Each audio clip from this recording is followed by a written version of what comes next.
lorsqu'on connaît une croissance comme une herbe, on est tout simplement sur le plan théorique, c'est-à-dire nous avons reçu nos leçons d'affermissement, ou nous avons même fait une école biblique, où nous avons suivi beaucoup d'enseignements auprès de notre pasteur.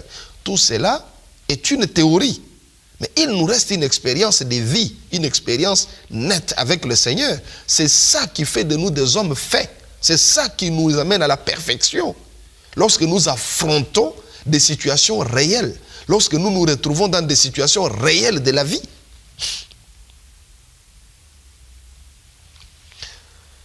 La deuxième croissance, c'est la croissance du palmier. C'est ce qui est plus intéressant. Parce que le palmier est un arbre solide qui a une durée de vie de 100 à 200 ans. Donc de 1 à 2 siècles. Un palmier peut vivre 1 à 2 siècles. C'est déjà édifiant. Voilà la croissance que nous voulons. Alors, lorsque nous lisons en ce qui concerne le palmier produit des fruits abondants et résiste aux intempéries. Il porte sur son stipe, sur son tronc, donc sur son stipe, il porte des cicatrices de feuilles tombées. Je voudrais, à travers cette image du palmier, que nous comprenions qu'un véritable chrétien qui a connu la croissance doit avoir connu la croissance du palmier.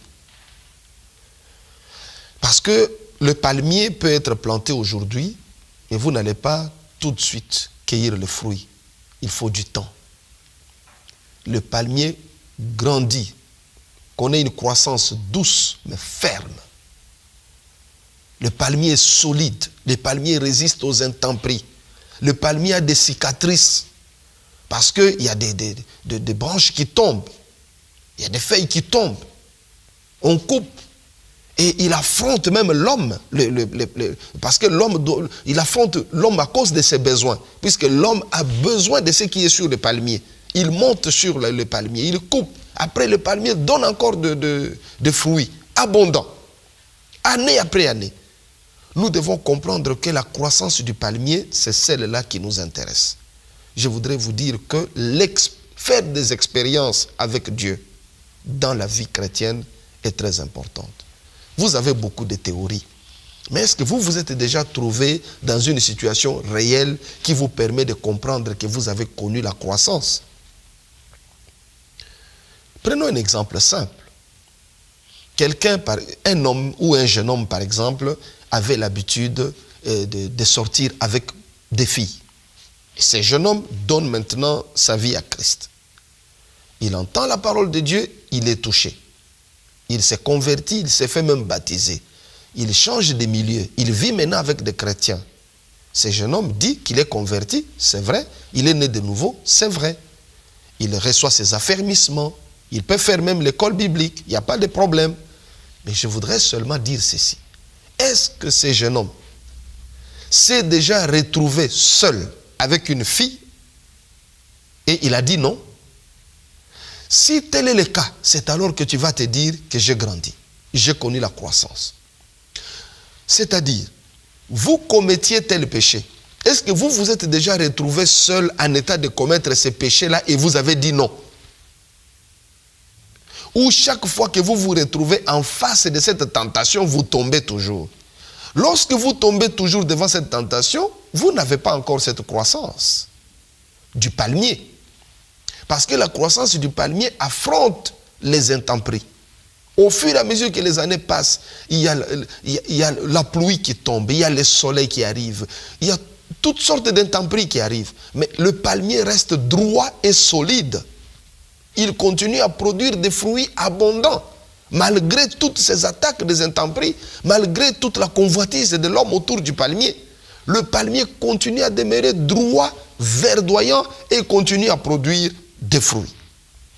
C'est ce que nous devons être. C'est cela la croissance. Voilà pourquoi nous sommes en train de donner cet enseignement. Et je crois que cela aidera chacun de nous à pouvoir s'examiner lui-même. Parce que c'est très bien de dire que je suis un chrétien depuis longtemps. Mais est-ce que vous avez déjà fait des expériences personnelles avec Dieu? Devant les intempéries, devant les attaques du diable. Vous avez résisté, vous avez dit non parce que je crois en Jésus. Parce que j'aime Jésus, je ne commets pas adultère. Parce que j'aime Jésus, je ne vais pas boire. Parce que j'aime Jésus, je ne vais pas fumer. Je ne vais pas prendre la drogue. Je ne vais pas mentir ou calomnier. Je ne vais pas dire de mauvaises choses contre quelqu'un. Parce que j'aime Jésus. Si vous arrivez à renoncer à ce genre de choses à cause de votre amour pour Jésus, alors vous pouvez vous dire que j'ai grandi. J'ai grandi, je connais la croissance. Sachez que lorsqu'on dit de quelqu'un qu'il a une expérience de vie, cela signifie que c'est quelqu'un qui a commis des erreurs dans sa vie. J'ai défini l'expérience comme étant une somme des erreurs. On ne peut pas être expérimenté si on n'a pas commis d'erreurs dans la vie.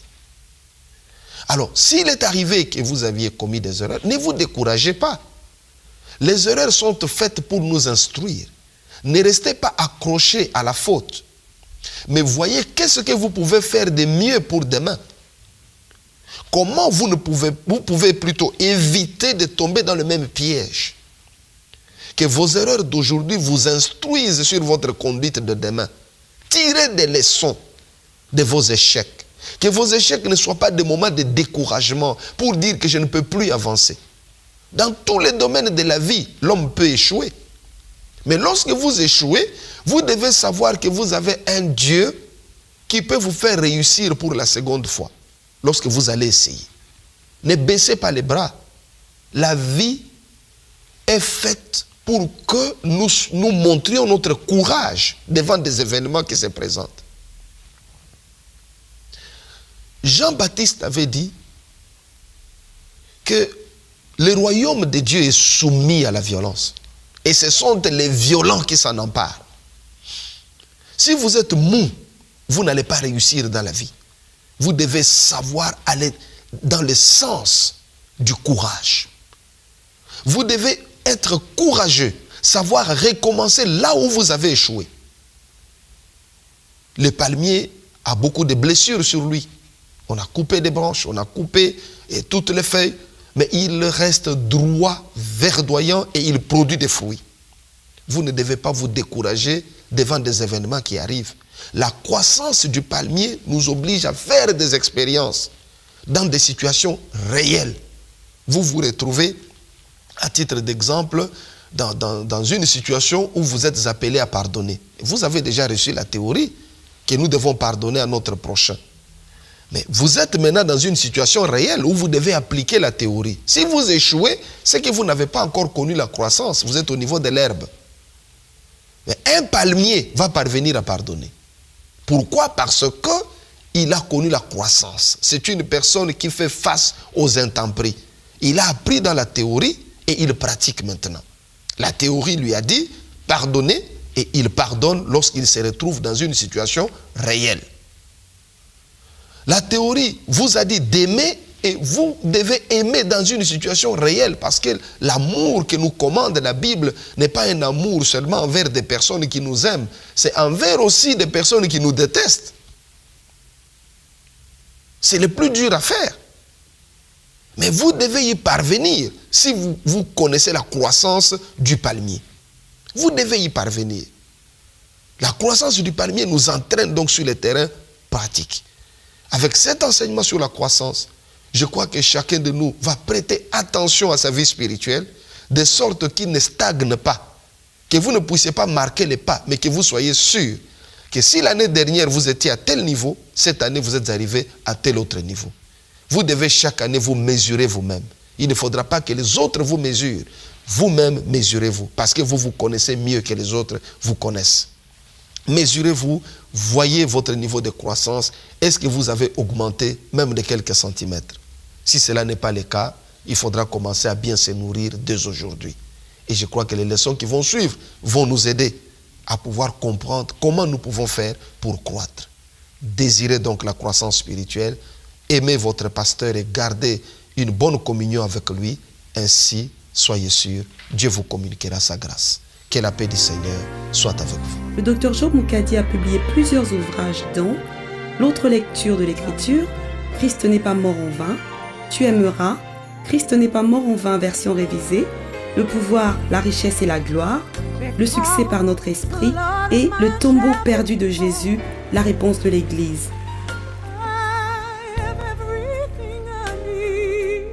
Pour vous procurer les livres du docteur Job Moukadi, veuillez consulter le site web www.lulu.com version francophone ou visiter notre site www.egliseenmission.com ou encore contactez-nous par courrier électronique contact@egliseenmission.com ou encore par téléphone plus 44 161 834 75 11 plus 44 79 03 10 62 53.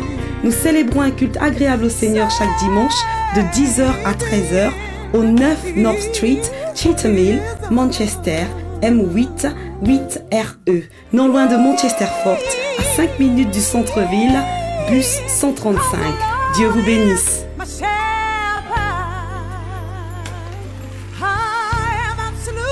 Everything I need, He lets me rest.